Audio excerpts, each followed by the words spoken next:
اسلام آباد میں اقبال ڈے کی مناسبت سے تقریب میں کیپٹن صفدر کا کہنا تھا کہ خوشی ہے کہ اللہ نے اقبال پر بات کرنے کا موقع دیا۔ علامہ اقبال کو محسن بر صغیر کہنا غلط نہ ہوگا۔ علامہ اقبال کی شخصیت کو قائد، شاعر اور عاشق رسول کی حیثیت سے پیش کیا جا سکتا ہے۔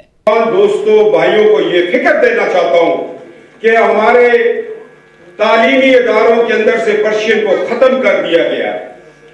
وہ اس لیے کیا گیا کہ یہ نہ تو رومی کو سمجھ سکے، نہ یہ اقبال کو سمجھ سکے، نہ یہ مثنوی پڑھ سکے، نہ مثنوی کو ہم تو کہتے ہیں، علماء یہ کہتے ہیں کہ مثنوی حضرت مولانا روم نے قرآن پاک کا پرشین میں اپنے طرز میں ٹرانسلیشن کیا، اور اس شخص کو جب اقبال اپنا روحانی پیر مانے، یہ ایک تسلسل چلا آ رہا تھا ہماری ہسٹری کے اندر۔ کیپٹن محمد صفدر نے مزید کہا کہ علامہ اقبال نے دو قومی نظریے کی بنیاد رکھی۔ ہمارے تعلیمی اداروں سے فارسی کو ختم کر دیا گیا ہے، یہی وجہ ہے کہ ہم مولانا رومی اور اقبال کو صحیح طرح سمجھ نہ سکے۔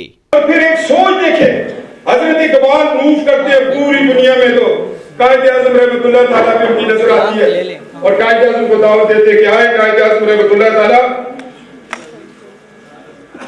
یہ تو سبجیکٹ ایسا ہے، اس پہ تو کنکلوڈ کر ہی کوئی نہیں سکتا۔ اقبال کو آپ نے ٹائم کو ذرا لمبا کرنا تھا، میرے نوجوان بیٹھے ہوئے ہیں، میں ان کو ایک تصور دینا چاہتا ہوں۔ اقبال ابھی تو میں نے اقبال کے عشق مصطفیٰ تو بیان ہی نہیں کیا۔